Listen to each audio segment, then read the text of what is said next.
good questions for me.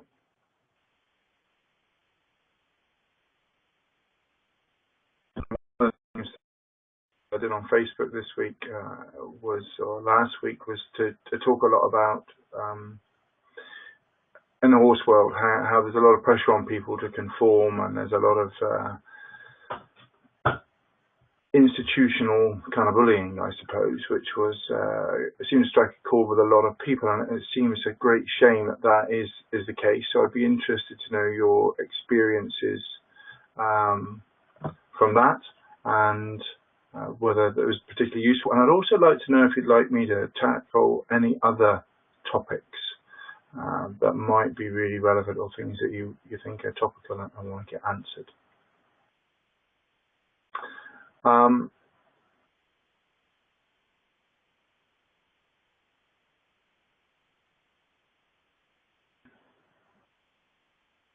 Okay. So interested in trust and building trust. Trust is a real interesting concept, which is talked about a huge amount. For me, quite simply, it's as easy as this. Trust is simply the ability to predict the behavior of another animal or person. If you can predict an animal's behavior, you can trust them. Simple as that. Trust isn't always positive. You can trust them to be dangerous, difficult, unpredictable. So it really is about the prediction of behavior. The only way to get trust is to do things together. The more you do together, the more you'll be able to predict the behavior, the more you'll be able to trust them. But the key here is that you have to do it in such a way that you don't create a problem. So most people have a problem with trust. They may be nervous of riding, or they've got an issue in a particular area of their relationship with the horse. And they go and they try to almost flood themselves by doing as much as possible and trying to force themselves through it and ride themselves through it, or do whatever it is that's causing the problem.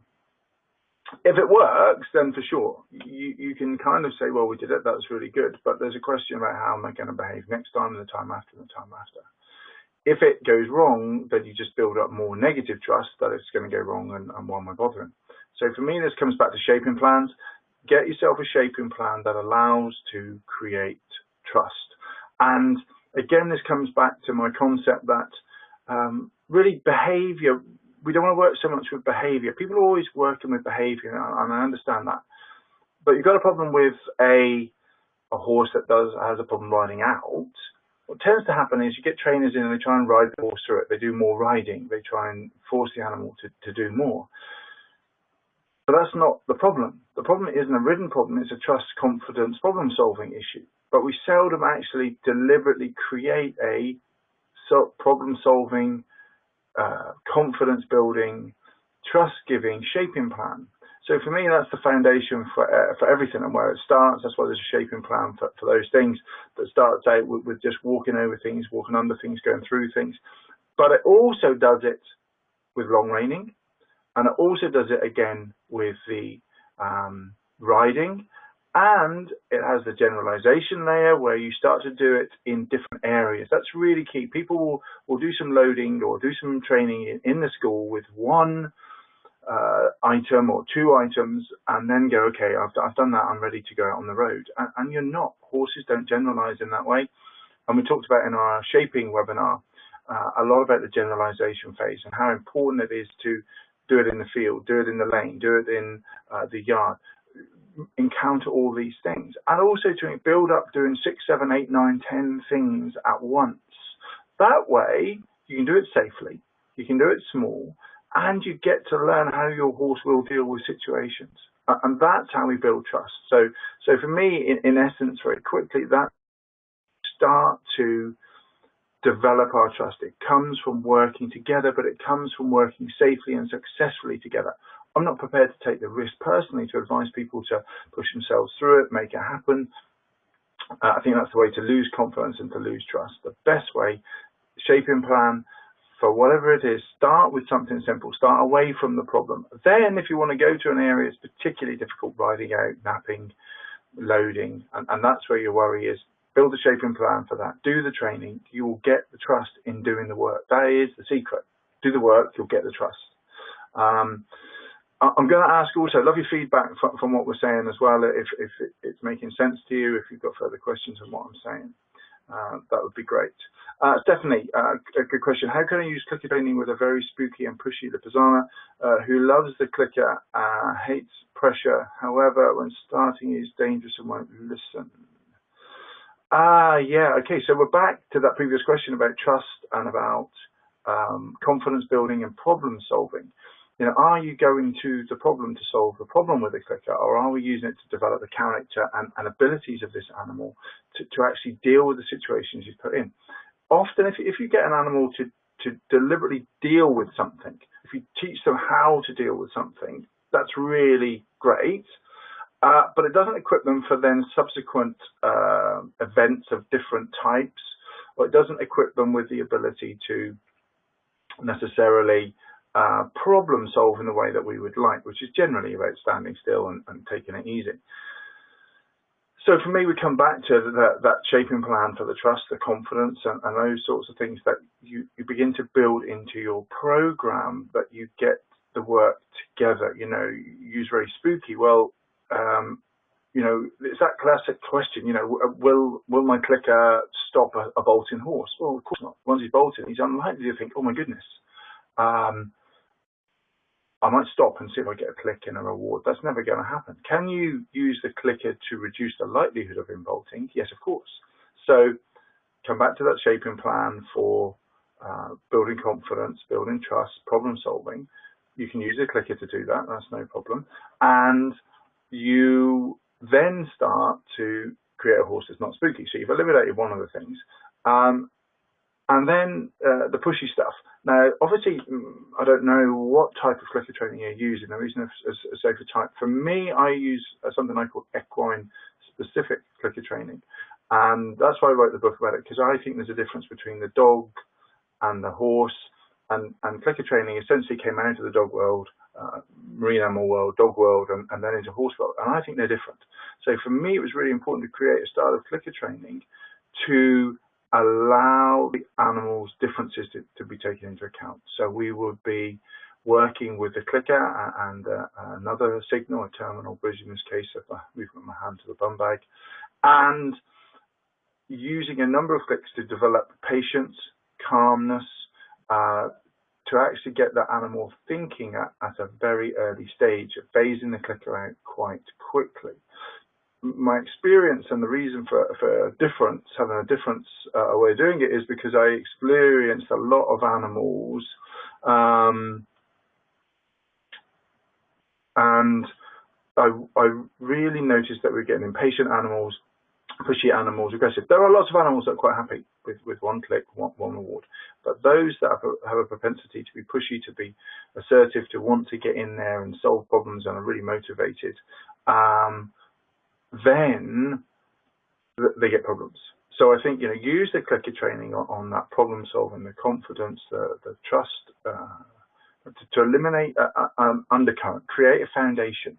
If then you want to use it to do things like, I would say, standing still and being bored, that would be brilliant. Really, that's where you want to go. That's exactly what you want to be doing, is to get that animal standing still, being calm, layering, generalization. All of that can be taught with the clicker. Yep, no problem at all, especially if you're using the one click as an intermediate keep going signal, terminal bridge at the end. Okay, here's another question. I observe that when people spend time with horses with their action or expectation, that most horses at some point in the interaction yawn repeatedly. So the question is, in your experience, if people spend non-agenda time with horses, do most horses yawn because 1, they are tired or bored, 2, they are releasing some form of tension, or 3, another reason or reasons? Brilliant question. Sam, I've got a really great answer for you. Yes, all of those. Yawning is something that comes up, and I think, yet again, we want to put a individual spin on it. You know, one horse, that all horses do for this reason, and you already know the answer. The answer is it depends. I think some horses, for sure, maybe get into tired, bored. It's a relaxation. I think some horses definitely when they're releasing some form of tension. For me, you see it a lot when horses have had to apparently do some processing, when they've been thinking about something, when they've had time to process, think. You get that yawning behaviour that seems to come out, and stretching. You know, other reasons, yeah, learnt behaviour. The horse yawns, it gets scratched, it gets some sort of contact. The owner lets it go and do something else. The way to tell, that's more tricky, which one of those three it is.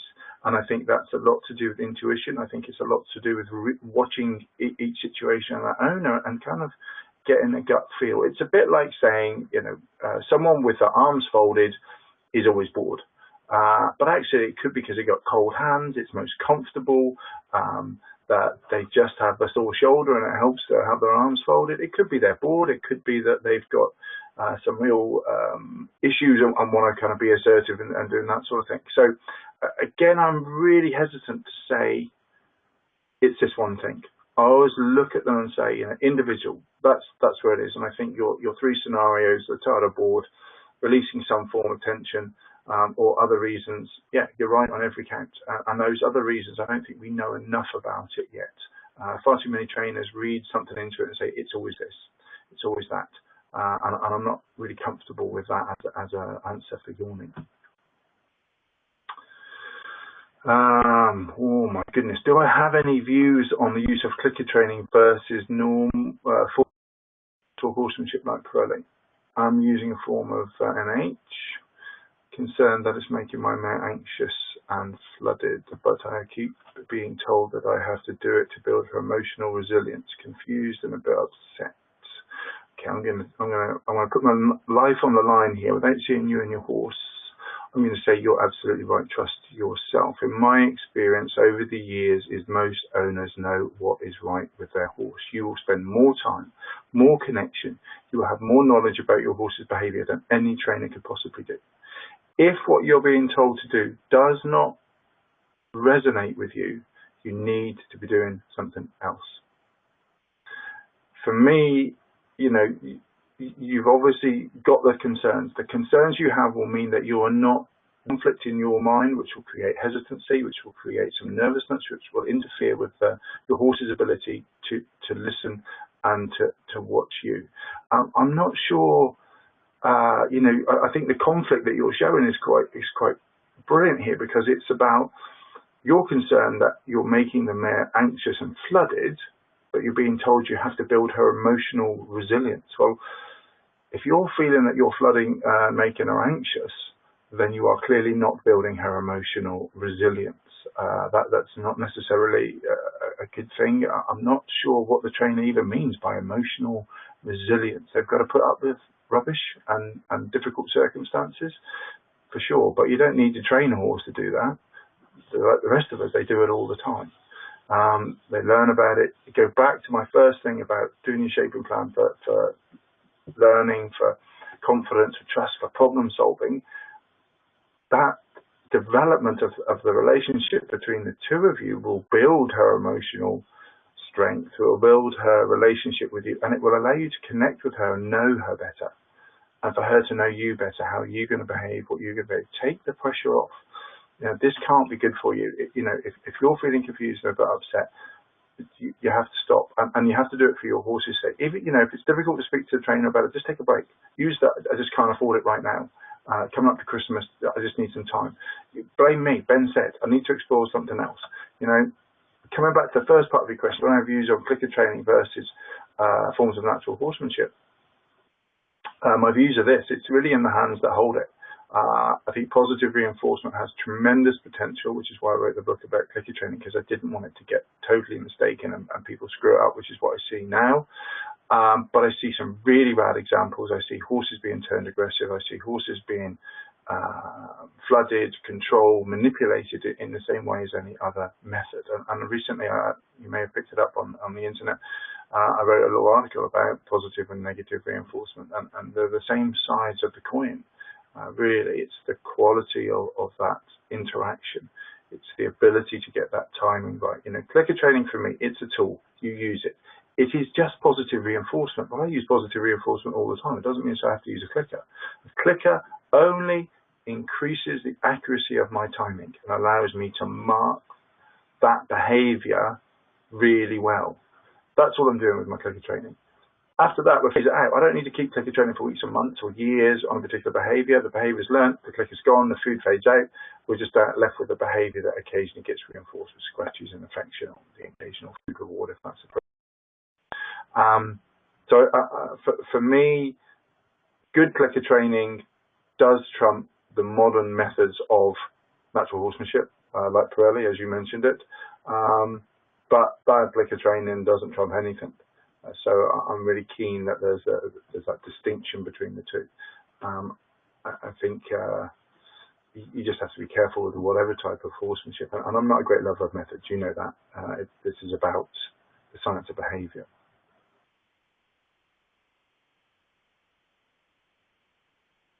Definitely, I love that. Yeah, he hates to be bored and stand still. There's your key. It's a part of domestication. Nobody wants to do it. Lefizana, yes, of course. Bullfighting horse, standing still, being bored is not natural, but it is something if in domestication you're going to want him to do. Standing still, being bored, that is going to be essential.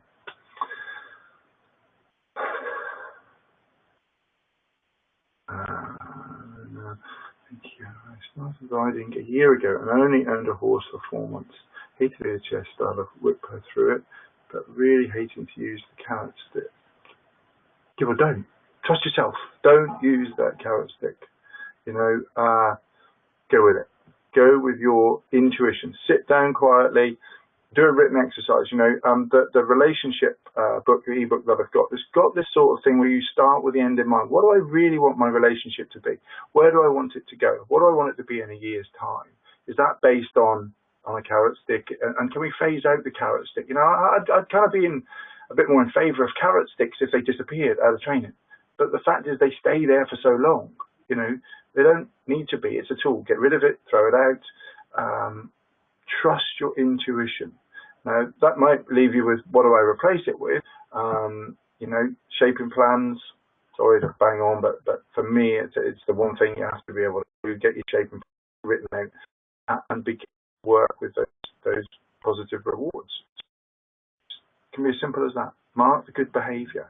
But really, I just love people to trust their behaviour.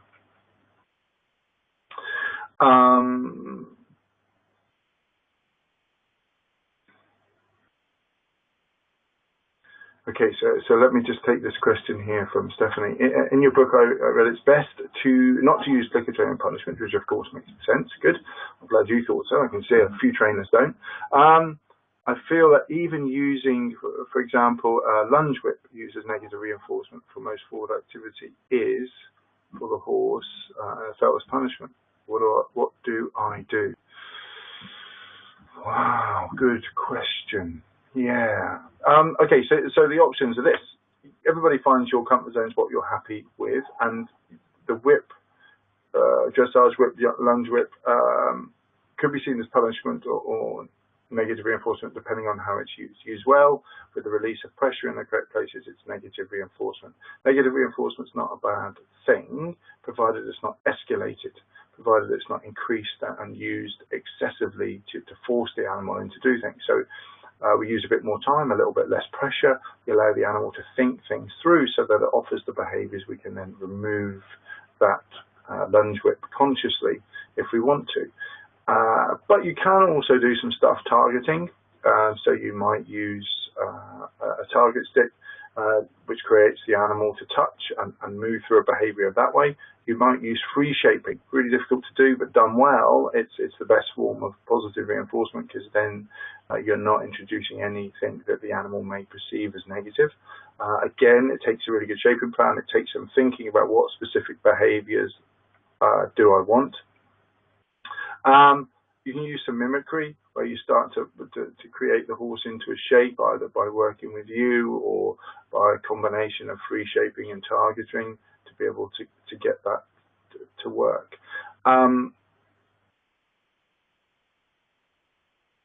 that lunge whip being used as negative reinforcement, more forward activity, is for the horse felt as punishment. It depends on how much you're having to use it. Again, if you're trying to chase him forward and then click because he's running forward, you don't need both those signals. Just use the lunge whip, chase him forward with it, and then release that pressure when he's moving faster. That's a simple bit of negative reinforcement, and if you want to use it, absolutely fine.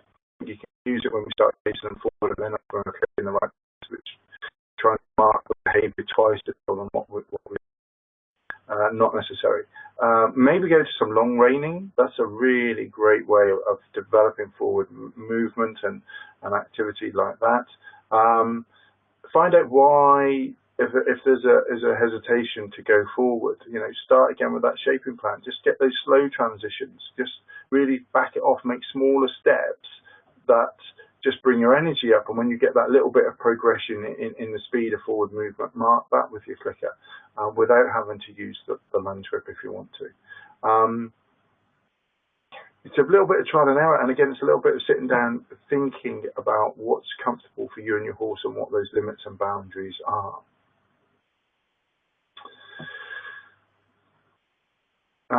There's another question. Great, you guys are doing well. Some of you are very quiet, so I hope you're going to throw something in a minute.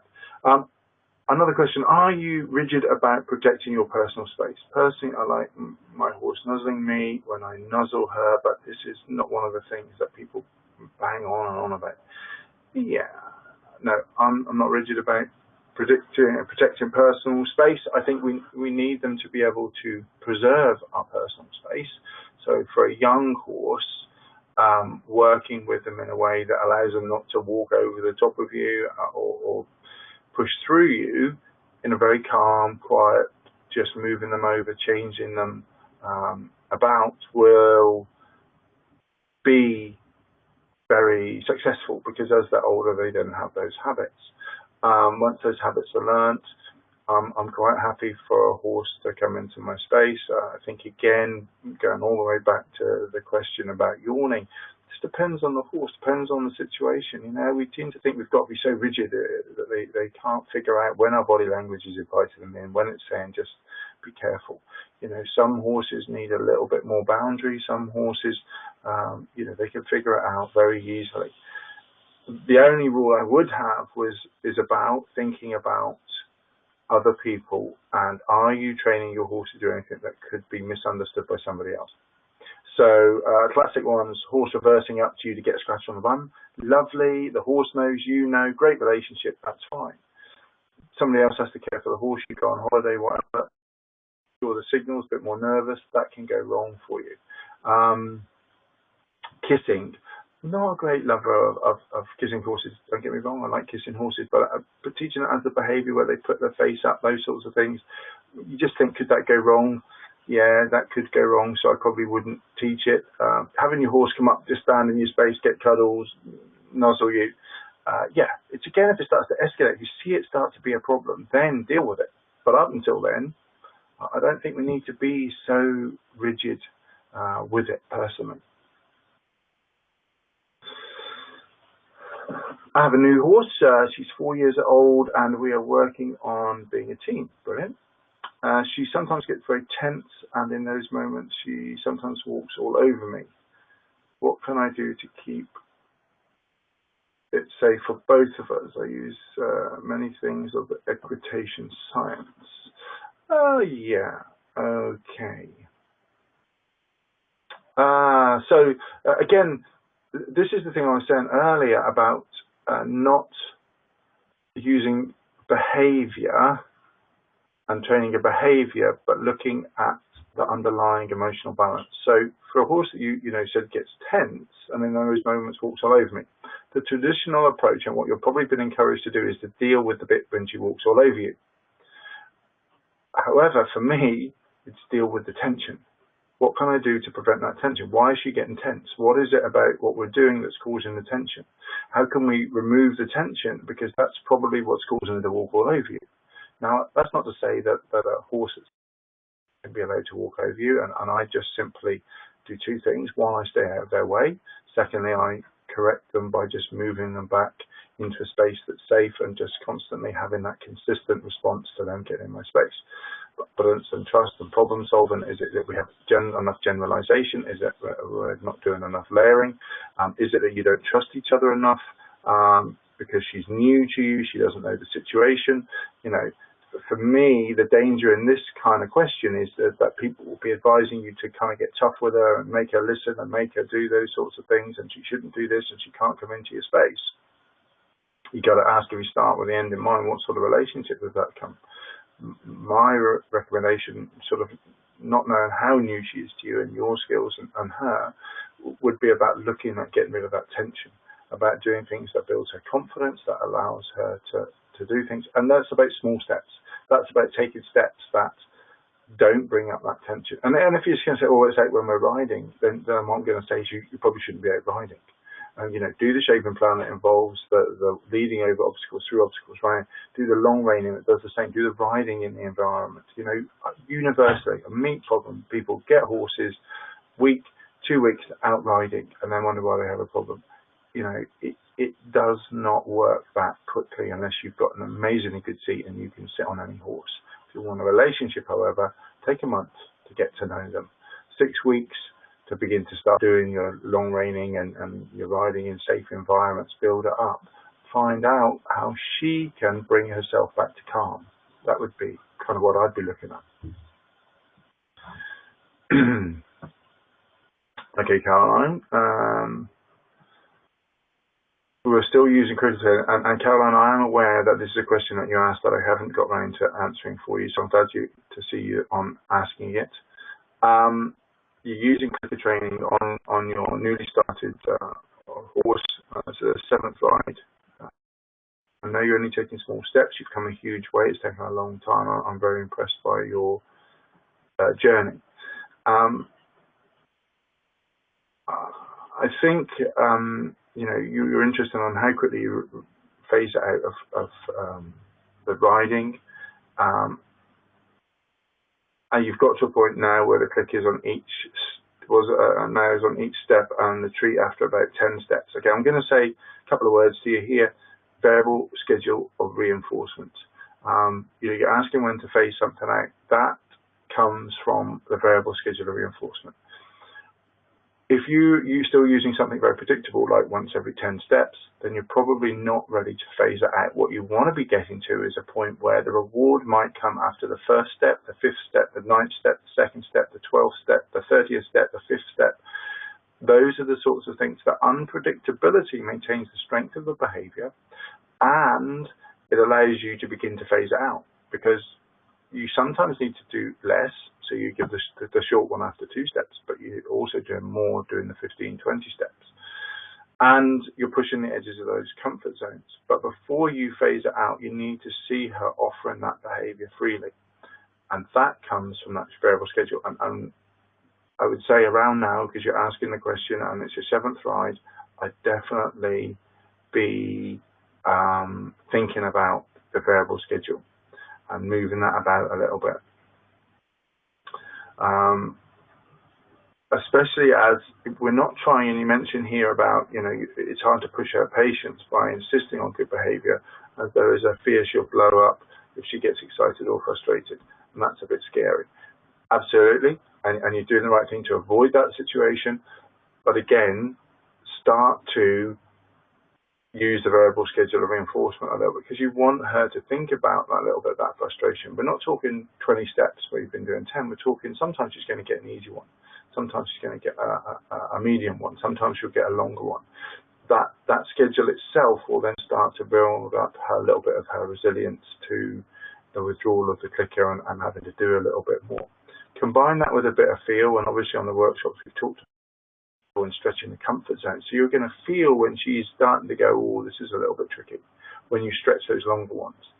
And that's where you come in and give that reward, rather than getting stuck thinking, I've got to do 3 more steps before I can reward her.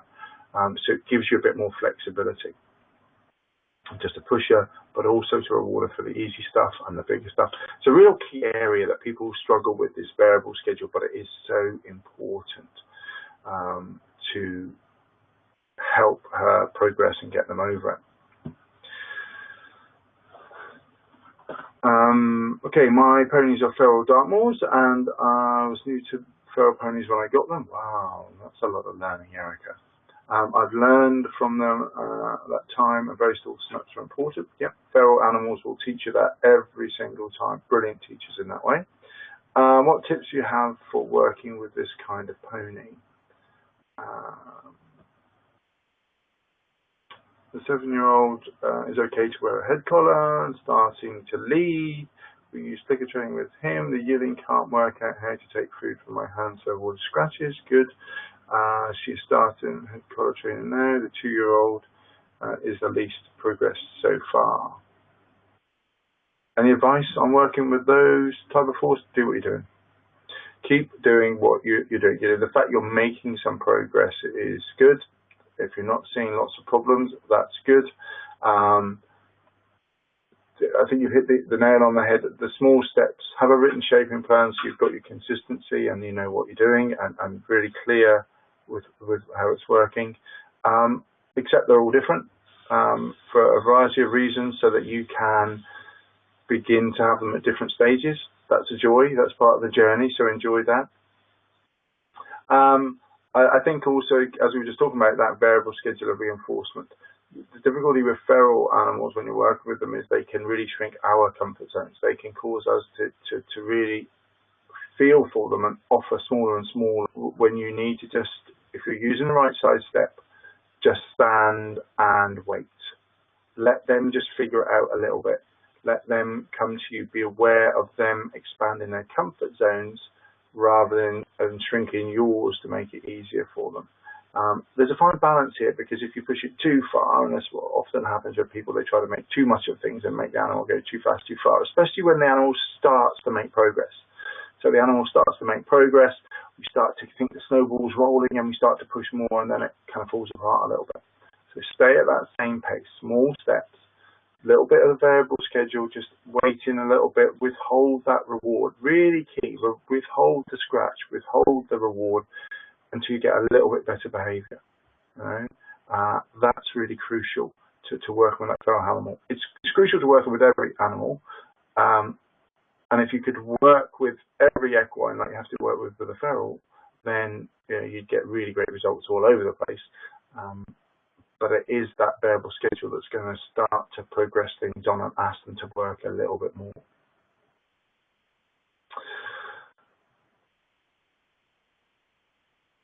Okay, so here's a question that says, I'm interested in looking at equine learning outside of the classical conditioning. See them learning so much by watching one another. They also watch closely when I am working, playing. Oops, sorry, that just went up a little bit too quick there. When I'm working, playing with one of the others, you can guess I've been reading The Cognitive Horse. However, I do feel we sometimes have too much of a human agenda going on, and sometimes we need to watch and go with the horse and look at what an example of who wants to explore and investigate new things and objects. Can I then reward these positive things and behaviours with a scratch or a treat? What are your thoughts on more equine directed learning? Okay, Gina, here's a revelation. All my training is equine directed. Okay, I might try and be the catalyst and get them to do what I think, but I think I might have said to you before, don't ask for anything unless you think you're going to get it, because you don't want that battle. And so creating the environment, creating the situation where that animal will offer you the behaviours you pretty much think you're going to get and want, it is one of the keys to safe, small training. So I love, equine directing in the right places. Again, but this comes back to the whole concept of having small steps, of having a shaping plan. Now, don't get hung up on having a shaping plan where you must do this step. The horse will decide. Those of you, I know there's a picture on the website, I know on Facebook I put on, with the steps of the shaping plan, and within those steps are the little tiny steps that lead from one to the other. Those little tiny steps are the equine directed learning bit. So my step might be, to take 10 steps or to pick up your foot for 10 seconds. But within that, the equine will decide entirely how fast we progress, how much of a step we take. Do we do it all in one? Do we do 10-second intervals? What's going on? very much listening to that animal. And your job is just to kind of coach them along and work with it. So if you've got a youngster who wants to explore and investigate new things, and that's their individual learning style, great. Your job is to manage that learning style and make sure that overly interested in investigative behavior doesn't end up in the horse picking something up, scaring the pants off itself and running across the paddock. So you might need to bring them away a little bit early, take them back. If it's things you like, yeah, scratches, brilliant. What you need to be careful of is a little bit is that the animal doesn't kind of shoot off in all sorts of different directions. And I sometimes see this with clicker training. People say to me, Ben, the reason I don't use a clicker is because I want to use, and they use a tongue click, is they've always got it with them and they can click all sorts of things. But the problem is with that is then the horse ends up wandering around, kind of getting clicked for all sorts of random things at different times. And how do you figure out as a horse what you got clicked for and where's the consistency and all that? So if, for me, if you've got a young horse who wants to explore and investigate new things, again, it's about the feel. Do you make it kind of a training program? Let's have an investigate and an explore new things session. If it comes up, are you clear on what you're rewarding? You know, is it the approach? Is it the distance from the object? Is it calmness and that muscle relaxation? You've got to be really sure what it is you're rewarding. But I'm really happy to do that. For me, I think they're still figuring out and learning. So there's still that cognitive side. They're still thinking. That's the operant conditioning. They're offering behaviors, you know. And I hear from many owners, you know, my horse walks up and touches things now whenever it's nervous because that's what I taught it to do. It doesn't necessarily get over the nervousness. It just walks up and touches things, so you can clearly identify what it's nervous of, which is kind of helpful, I guess. So are you rewarding touching things you're scared of, or are you rewarding being calm? And again, it's that subtlety that you're looking at with the animal.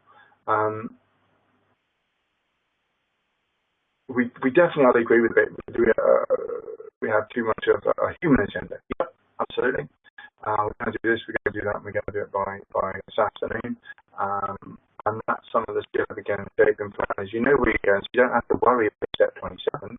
Just concentrate on the step you're on and enjoy that journey and be in that moment with that horse. Let them offer the behaviour, let them come to you. Whether you're dealing with the designer that is a little bit tired of standing bored, knowing when to ask a bit more and when to quit and go and do something else.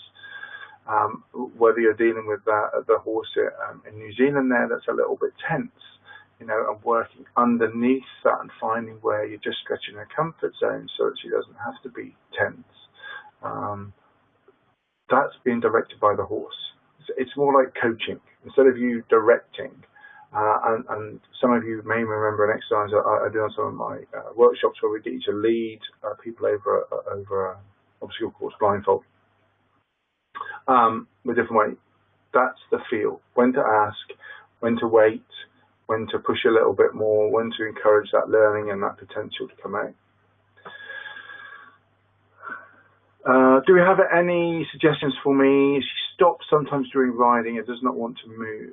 I may be too careful with her because I want to take the time. I'm not aware that you can be too careful, Chantal, to be honest with you. For me, I don't think you can be too careful if you're listening to her. Again, if this is the horse that becomes tense, again, are we going to the problem to solve the problem? How do we deal with her when she stops out riding?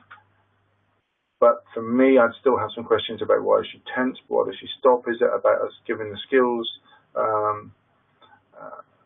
And I only go in walk so far. Fantastic. You know, for me, what I'd be saying is, have you done the shaping plan for all the obstacles and the things that you might meet, the balloon that shoots off, the noise, the sound? Have you done that long reining so that she can meet the obstacles first? Have you done it with riding and doing those sorts of things? That would be the sort of thing that I would start to want to know. When you're actually stuck somewhere, it really depends on your relationship and what you want. You know, do you want to push her through it?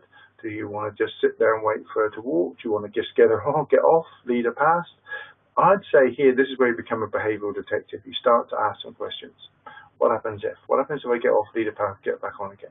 What happens if I just sit here and wait? What happens if I just keep the pressure on with the squeeze without increasing the pressure and just wait for her to move forward and release that pressure? Generally, I'd come back to that stopping comes out of tension. It comes out of being worried about something, maybe not knowing how you're going to deal with it. And I'd go back to the drawing board a little bit, rebuild the foundations, and then move forward and see if you've still got that stopping in place. Don't ever be afraid to get off and lead a horse past. I know traditionally you're told never to do that. The horse will learn to stop so you get off. Not if you're getting back on again, and not if you get off in the right place. Obviously, if the horse is backing up and you jump off and lead it forward, that might teach you to back off up. But if it's just standing quietly, you get up, you lead it past, you get on. Most people figure out that that's okay, and the horse will learn to go through those things.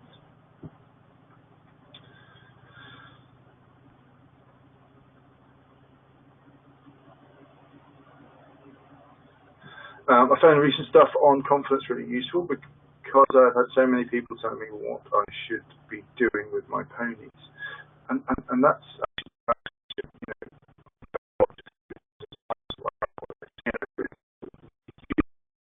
the right thing to do. What's your sense and feel of what the right thing is to do?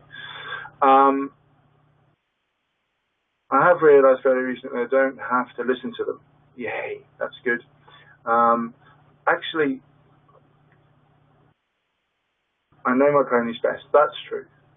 Now I don't have to feel bad about whether I'm doing things fast enough. Absolutely, it's your horse, your pace, your relationship. Don't have a third party in it that you don't want there.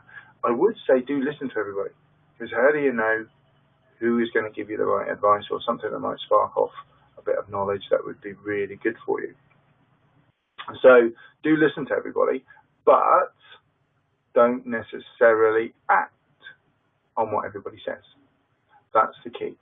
Listen, thank you very much. Remember that confidence stuff. One of the things I said was, that's interesting. Why would you say that? That's interesting. Why would you do that? That's interesting. Why would you think that? Ask some serious questions, genuinely, not for any reason other than to find out what's behind that, because that's the thing that will spark, oh, I hadn't thought of that. Oh, yeah, maybe. And it won't necessarily be what they say. It'll be something that you think after they've said something that makes sense, that builds out a pattern that causes you to then understand, maybe I should try this. But I think it is really powerful to know your horse. Most people I know over the years, in fact, 99.9%, probably knew what was right for their horse. They probably also knew that what they were being told by a trainer wasn't right for them.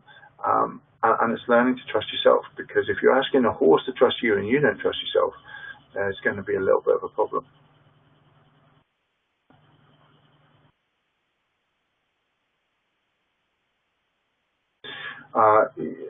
Brilliant, Chantal. Yeah, of course you can get off. You know, this is early days. Don't get into a fight. Don't get into confrontation. Find an easy way. Start the groundwork.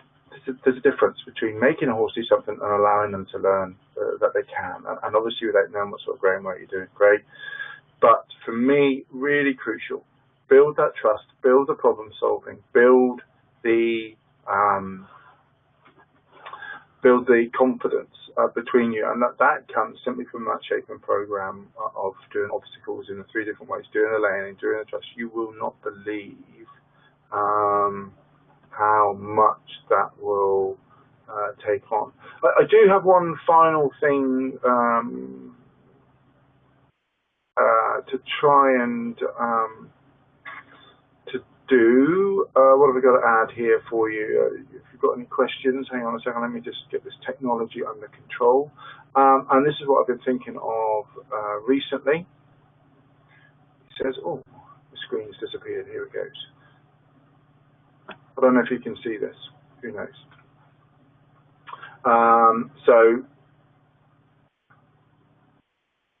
What I thought I'd do as a response to all the the stuff about the conference that have been going on was trying to put something together that people could do from anywhere in the world. And the telephone consultation things allows us to talk about the stuff we've talked about now, but in your personal situations. add in there the printed copy of the Horseman Within, which talks about the journey and taking the pressure off and those things, and then that shaping plan of your choice. Or if you've already got a printed copy of the Horseman Within or an ebook, then I kind of changed it to have that relationship you always want to ebook. So that's an offer that if you want to take it up, then you just go to the payments page of the contact page of the website, and just write in the pay Ben section, and we can sort that out. You can make the phone call at the start if you want to have a chat about it, or you can get into the other stuff and then later on use the phone consultation if you want to as a result of those things. It's just my way of trying to help people at a distance from being able to make that bit of contact, be able a bit of a support, but to develop your own skills and develop your own abilities, as I would try to encourage, really.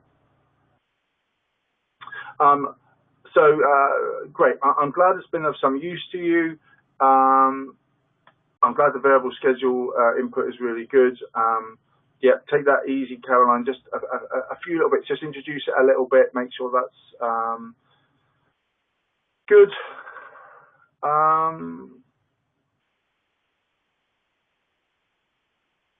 And this is good. So I'm hoping I do not push you out of your comfort zone, and yet I'm still compelled to ask, regardless of how we get there, the type of method, approach, style, timing, field, liberty, natural, success, at this moment in time, do you personally believe, think, feel, or know if horses have evolved the physical body to be ridden by man?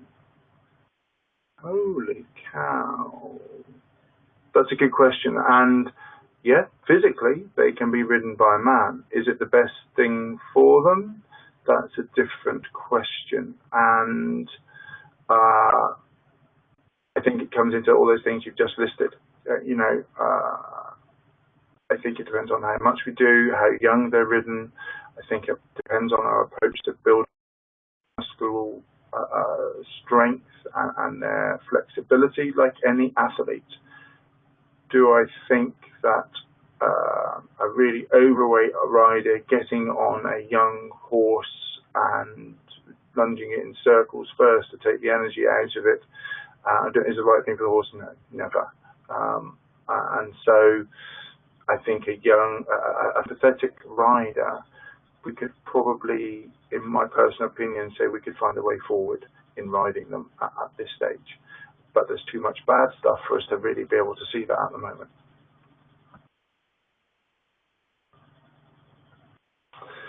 Okay. I hope we've been able to answer some of your questions. Really enjoyed it. Thank you very much indeed. I'll say good night, and you know where to find me if I can be of any more assistance. I'm going to be in the States next week. Hey, that's really good. I'm going to go to Davis, California. I'm doing the Donkey Symposium. I've got 3 presentations to make on behavior and what's it like to be a behaviorist, and 3 afternoons working with in a clinic with people who want to adopt donkeys. Okay, for now, you have the tickets. Yeah, it's going to be really interesting. Really interesting. Okay, good night. A good day for those of you who are 8 hours behind, or in the early hours of the morning if you're in Australia and New Zealand. Wow, I'm so impressed. Thank you very much, and good night. Oh, and if you enjoyed it, tell everybody. Why have we not got 25 people on here that we can help and make a difference to? Thank you very much, and I'll speak to you all soon.